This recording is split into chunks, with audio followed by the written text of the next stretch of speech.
talking about Star Wars for a minute, because it seems to me that, I kind of always liked Star Wars more than casually. I wouldn't say like I'm the giantest fan, but I would probably like it more than casual. I do consider it a part of American mythology, and it promotes a lot of ideals that I think are good for America. It starts out as kind of being like, philosophy for children, but if you delve into the right areas, you can get a deeper, more nuanced version of it.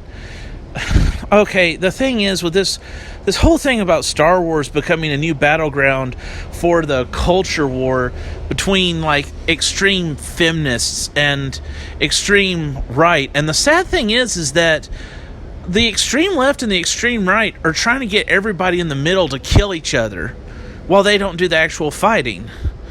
There's people on both sides, usually either from the establishment or funded by the establishment, who I guess are stooges in and of themselves, that suddenly are just like trying to like take ground in like entertainment and stuff, because it's like the new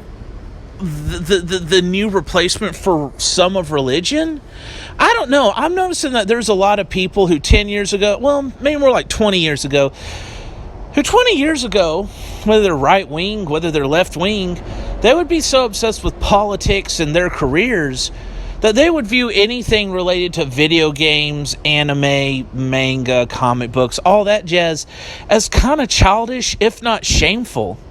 And they would see it as frivolous, and I'm saying that even if they were a good person, if they were a bad person, if they were left-wing, if they were right-wing, even if they kind of might have enjoyed it on a little bit, that a lot of these people that are so obsessed with taking control of it now, 20 years ago, they wouldn't have cared. And I'm kind of wondering if this is like, it's because religion in society has largely collapsed. And kind of like Western Rome, it's lost territories to be taken up by barbarian tribes. So nature abhors a vacuum. If something loses ground, that ground's going to get filled up ASAP. That's just the way of things. So in America, as we're kind of losing faith in the establishment and in traditional organized religion, people are beginning to fill in those voids with various other things. And those voids left in their hearts are being filled in with, well, their own version of social activism, or a counterculture to that, and media entertainment, because comic books and video games are no longer just something shameful for big businesses to milk money through your kids with. They've actually become kind of a pseudo-religion in and of themselves. They've become something of a mythology. We treat them the same way that the Greeks treated their mythology. We're not just treating them like somebody who treats another person's mythology because it's neat. We're almost treating them like a borderline religion. And so the thing is, there's influence, there's power, because a lot of it has become mainstream, because a lot of people have found that there's a market for superhero movies and video game movies. And, we've had some video game movies that don't totally blow chunks. Anime is on the rise, because anime, where a lot of Western animation has been failing recently, Eastern entertainment has been filling that up, whether it's Bollywood or Japanese anime.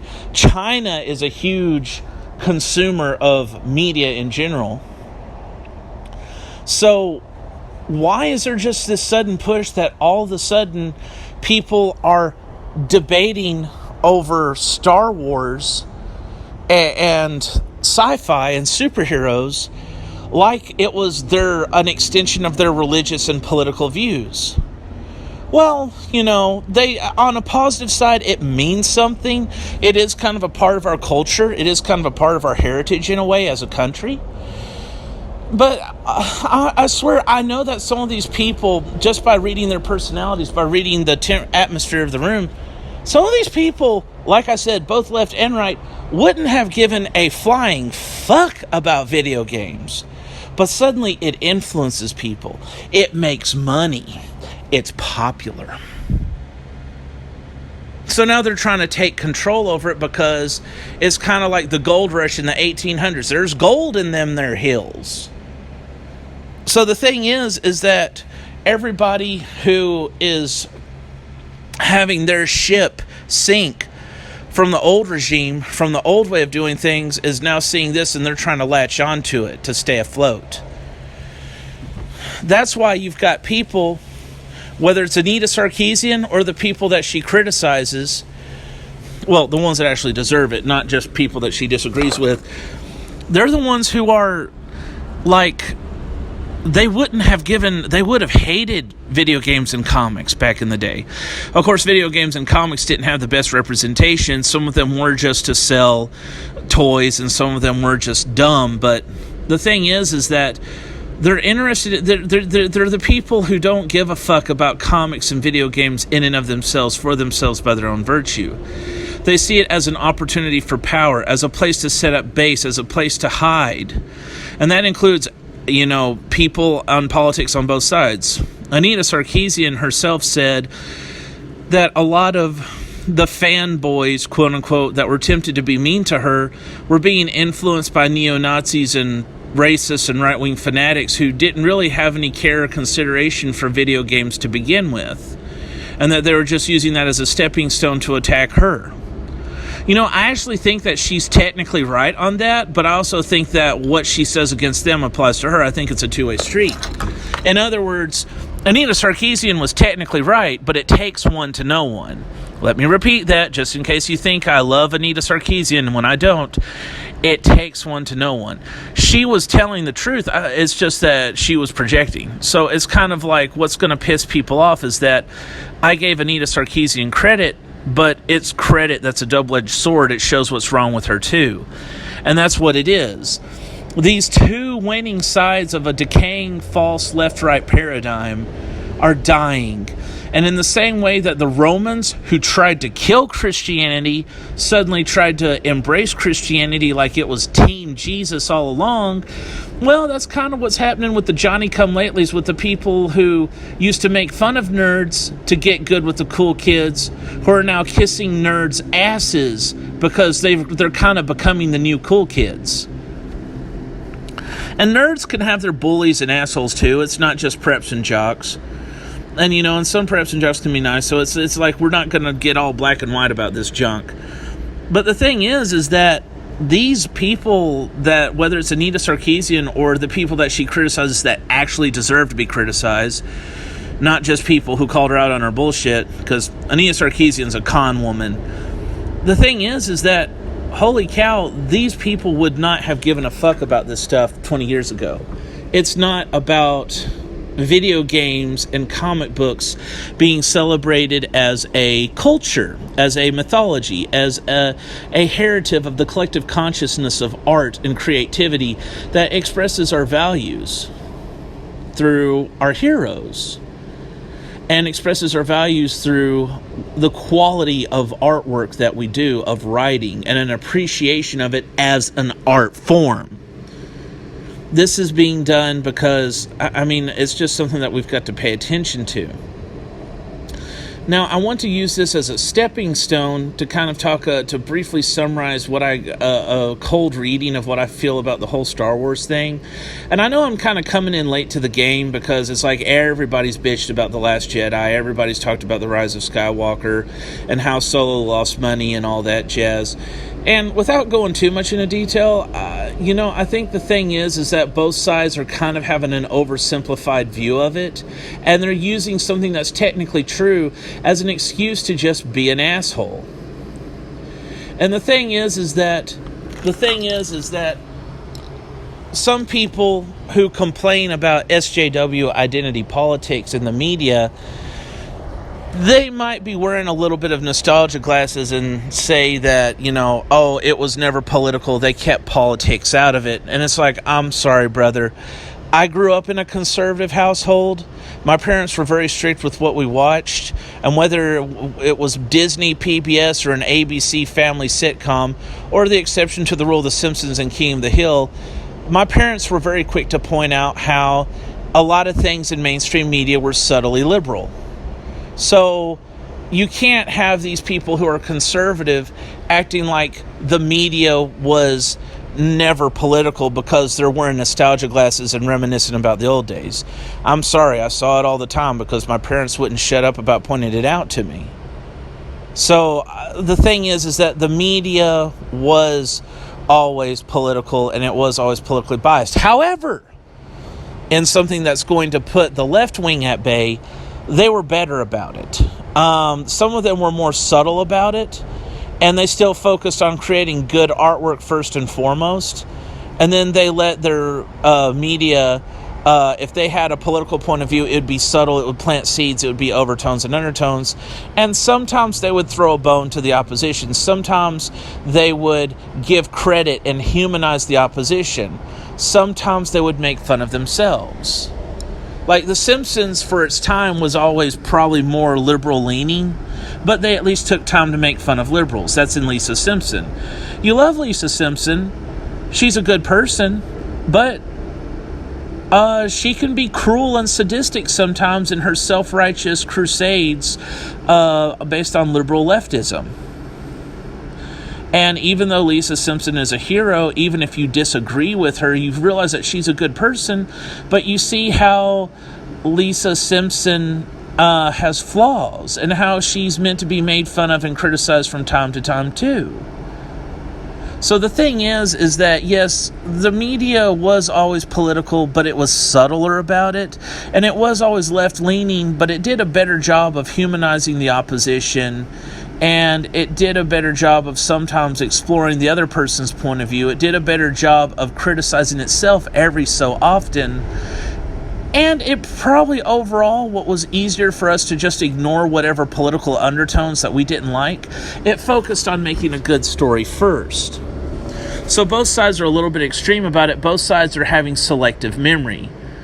One side is, looking at what's technically true on paper and then using that as an excuse to be a fanatic, while the other side is kind of wearing rose-tinted glasses because they're remembering how they were made to feel, and they're wearing nostalgia glasses. That's just something we got to be aware of, guys. Sometimes whenever we look back in the past, it can be skewed. The problem with conservatives is that they think that the best days are behind them, and they think that it's just going to deteriorate. So as things deteriorate for them, they constantly romanticize the past.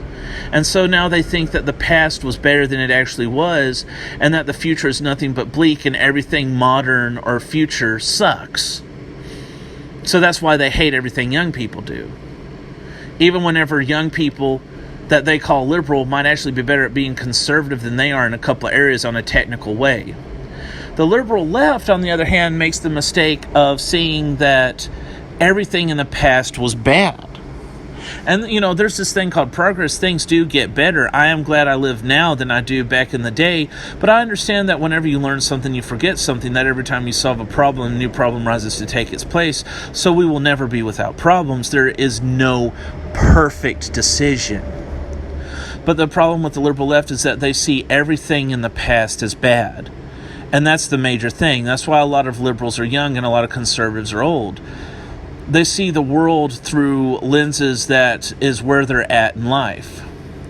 Conservatives who are at middle age are kind of past their prime. So they think that their best years are behind them. So they think that everything was better in the past because that was whenever they were young and alive. And that they had everything figured out, and these crazy kids are just crazy kids who don't know what the fuck they're doing. And that they forget that they were young once, and that they shook their butts to raunchy music, even though it was more subtle about it. And that they partied on Saturday and had all this sex and did all the drugs and then went to church on Sunday morning to ask for forgiveness. Young people, on the other hand, start to view everything that was wrong with the past as the entirety of the past. That maybe mommy and daddy did some things differently back in the day, and even if it was wrong now, it wasn't as wrong sounding back then, and it seemed like a good idea back then, and even some of the people on the left were on it back then. But it's kind of hard to say because they're so uncompromising, and they want to just basically throw out the baby with the bathwater. That's another analogy that I use to point out what's wrong with the left wing and the right wing. The left wing wants to throw out the baby with the bathwater because the bathwater is stale, but we realize that we were using the bathwater to clean the baby. The baby is valuable. The baby represents our timeless values. The water meant to cleanse it is temporary traditions. Well, the thing is that if we have is that the liberal left wants to throw out the baby with the bathwater. The conservative right wants to maintain those timeless values, but they're so adverse to change that they'll keep the baby in that stagnant water that is pissed in and shit in until the baby dies. And it's like, well, I don't want to change the water. That water was there to purify them. Yes, conservatives, the clean bathwater was there to purify them 4 hours ago, but you just kind of left the baby in there soaking so that you wouldn't have to take care of it and saying the water's clean, the baby's just there. It's like, no, he's getting sick because he's shit and pissed in it. The water's gone stale. He's turning into a fucking piss-flavored raisin. You won't take him out and cleanse him with real clean water and then put him to bed so that he can rest. That's what's wrong with liberals and conservatives. Actually, in a way, Donald Trump shows what's wrong with liberals and conservatives. Donald Trump's a Republican Bill Clinton. If you were mad about Bill Clinton, you need to be mad about Trump. And a lot of conservatives were furious about Bill Clinton's affair, but they're okay with Trump's affair, saying, why does Trump have to be a good Christian when you were marketing to the evangelical right that he was God's choice? I mean, that's just like, what the fuck is your problem? Meanwhile, it shows also what's wrong with the left. The left is mad about Trump having an affair or whatever, but they were defending Bill Clinton when he had his. Now, I know there's nuances and differences, but, to me, it's just like morally, it's the same whenever it comes to people looking in the mirror and saying, it's okay when my guy does it. Donald Trump is a Republican Bill Clinton. He has the weird Elvis hair. He has the tacky hairdo. He's associated with sex scandal. He's... And it's also kind of weird because Donald Trump used to be a Democrat and Hillary Clinton used to be a Republican. So this just shows how fucked up the mainstream media is and the mainstream sheeple are, in the fact that they vote for something that's against their values, but it's because my guy. So that's kind of what's wrong with the left and the right, if I can summarize it, which is it's okay when my guy does it, and I only care about whoever stands for me and my tribe, regardless of whatever morals they are. And I change the rules and I move the goalpost because I hate you. America's politics are not based on love. Even a narcissistic love for self, that's about the only love we have. For us in our tribe, I guess I should say that. But as an extension of our identity as opposed to as an extension of morality. The tribalism's out of whack. We don't want to do what's good for us, our community, and our country as much as we want to vote for something that's going to undermine the other person. You can tell you hate somebody whenever everything they do is disgusting and offensive, even when you're not upset when somebody else does it. You can tell that you are a bully when you want to attack something that somebody else loves because they love it and therefore you hate it. That's what's wrong with a lot of Americans today.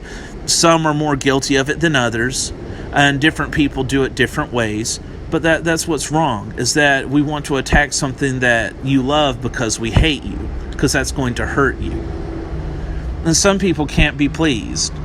Like, one thing, as a kid growing up, that was, I used to really be into video games. Now I'm just kind of, now I'm barely into it. But I noticed that, like, back in the day, before I was born, kids were outside playing, and their parents and old people hated it. Oh, get those kids indoors. They're being too rambunctious. I don't like it.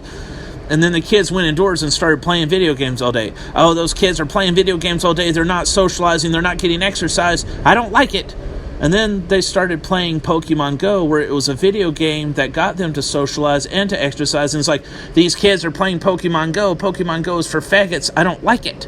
Now, granted, the kids fucked up along the way. Some of the people who played Pokemon Go did trespass and do stupid shit, and some of the people who played video games didn't get out and stuff. But the thing is, old people hated them before they screwed up.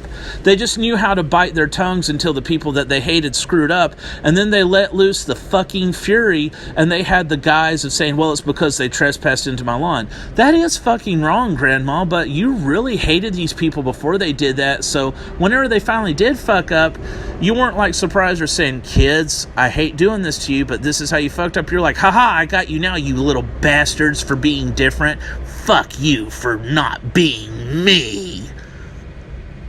That's kind of where America is right now. Everything that you do is going to be wrong. There's nothing you can do that'll be good because you're not them. You need to die because you're not them. I'm seeing it kind of vocally happen with the left, but I'm sure the right has its version too. This was going to be a speech starting out about Star Wars, so I guess I should kind of end it on that note. And that is that what I was going to say is that a lot of people want to talk about how, like, you know, some people who are kind of, they could technically be left, but they're kind of reacting to the far left and are in the fandom. They want to say that, you know, Star Wars was never political. It was, but it wasn't the same kind of political, and it wasn't as hardcore about it. They were more subtle about it. They did things in an open-ended way that was more about right and wrong and freedom versus tyranny than it was straight-up liberal versus conservative. It was anti-fascist, but the thing is that it allowed room for conservatives to be anti-fascist too.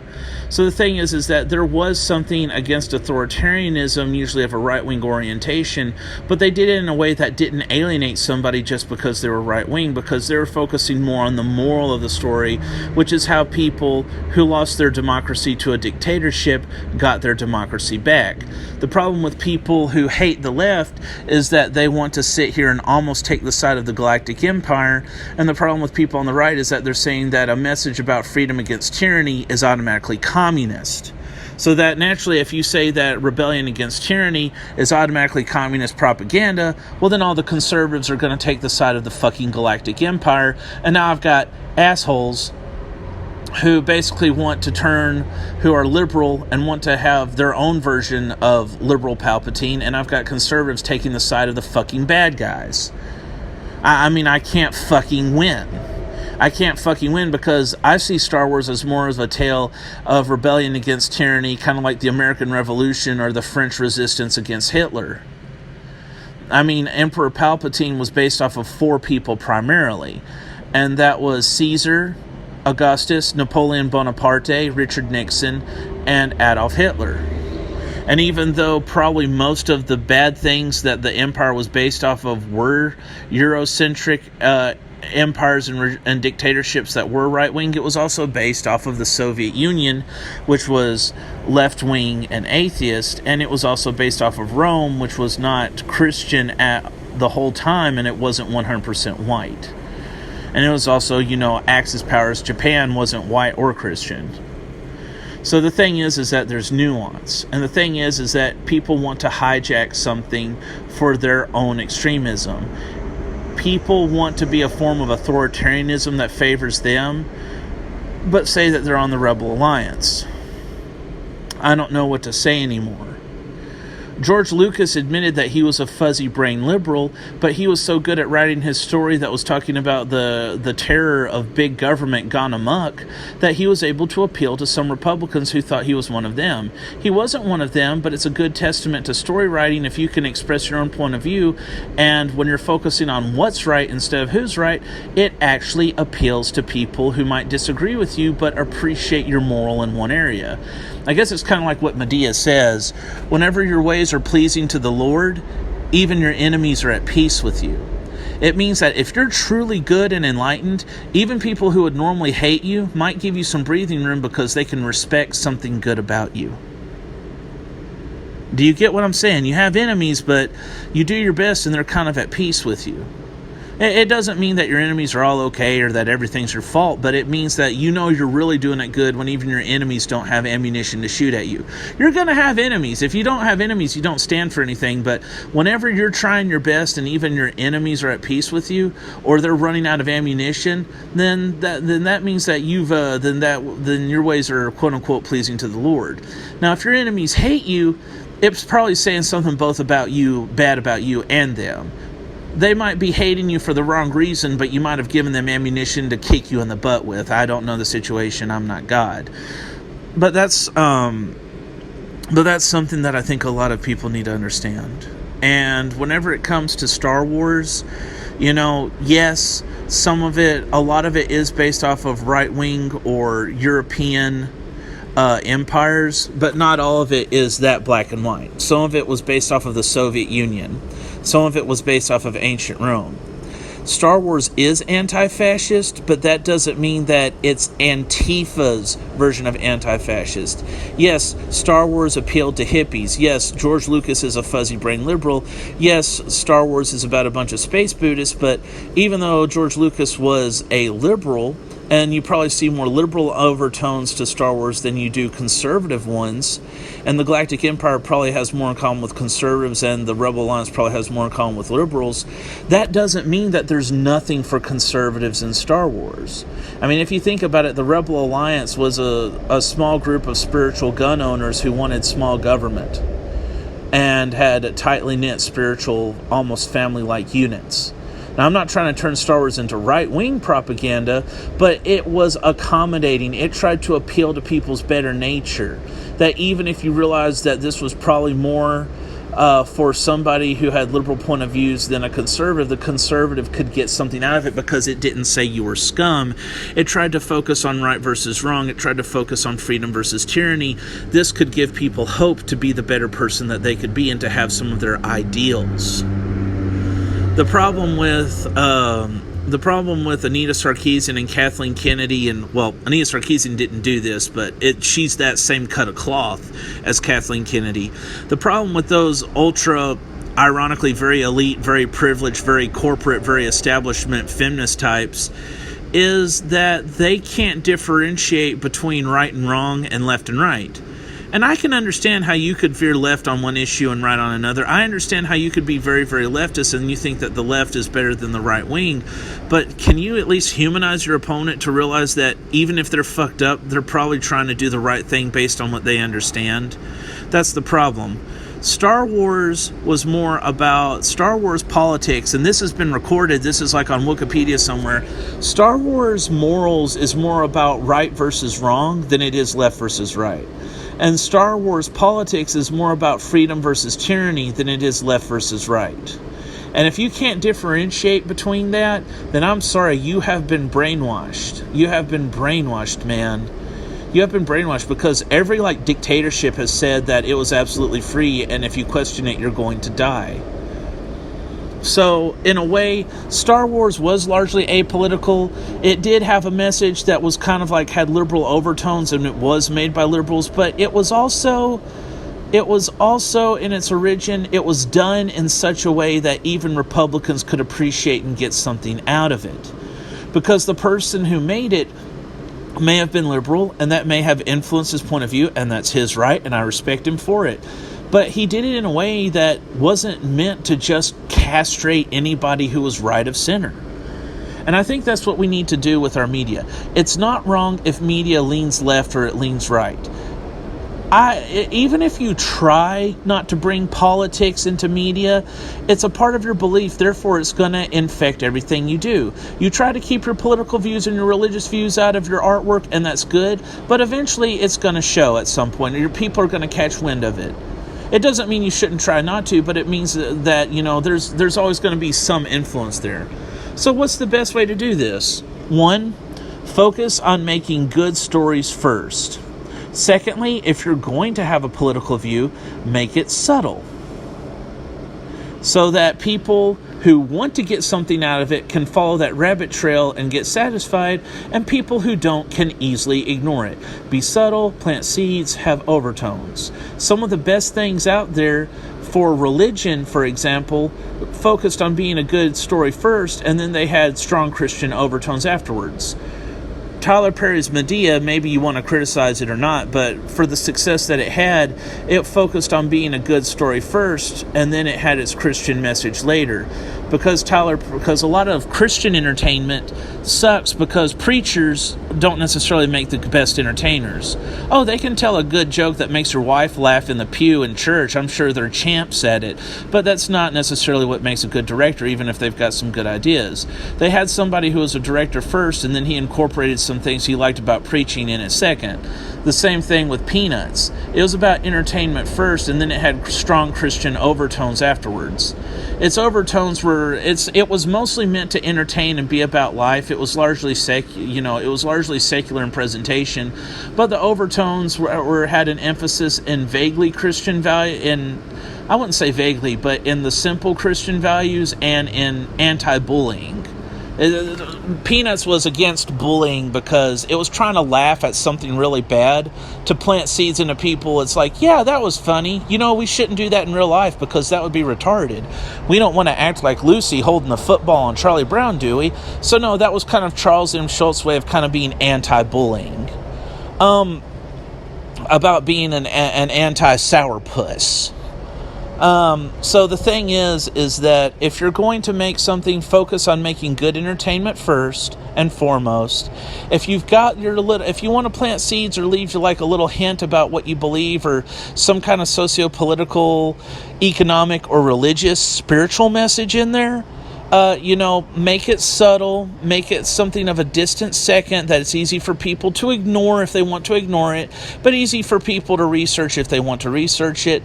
And to be fair, to show that you're a bigger person, even if your subtle hints lean one way, try to occasionally throw the opposition a bone. Humanize the opposition. You don't have to condone or agree with them, but humanize the opposition. Occasionally give credit where you can give credit. Show how you can see how they got where they got without even necessarily taking their side. And every now and then, make fun of stuff on your side of the fence. Because that's kind of like the difference between South Park and Family Guy. South Park is good at making fun of both sides. It's more in your face.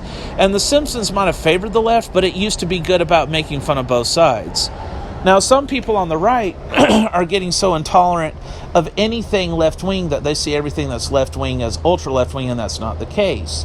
There's also some people who might do something like criticize Trump from a neutral point of view, a libertarian point of view, or even an alternative conservative point of view, but because they're so narrow-minded and reactionary, as soon as they hear anybody criticize Trump or police or the military, they automatically think liberal SJW, and it's like, dude, I could listen. This isn't just stuff that people on the left say.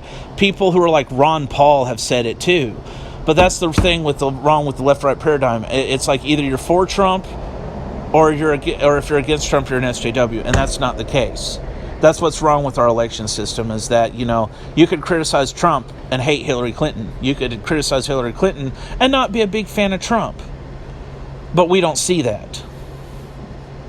We're polarized, and we're being taught to take sides, and we're being taught to be offended every time somebody tries to criticize something. And whenever there's a whole train of maybe far left or far right propaganda behind it, yeah, sure. But maybe we should also listen whenever somebody might be criticizing the war, but they're not this super left-wing stereotype. Or if somebody's criticizing Hillary, but they're not the super right-wing stereotype. I guess the thing is that in this age of paranoia, people don't want to take the chance. And the thing is that I thought that the best neutral ground was the conspiracy theory community, but we got undermined. It's kind of funny because a lot of people who were, criticizing police brutality, who were kind of like on the right-wing side of conspiracy theories, suddenly all these neo-Nazis and KKK came out of nowhere and they were trying to hijack the system. I think the government is funding Nazis to try and hijack groups, and they're probably doing the same thing with extremists on the left. They don't want discourse to get out that would break the false left-right paradigm. So every time there's people who are trying to break away, they're trying to send extremist groups to hijack them to make people run back into the arms of the establishment. And I think that's what we got to watch out for. I'll leave you on that.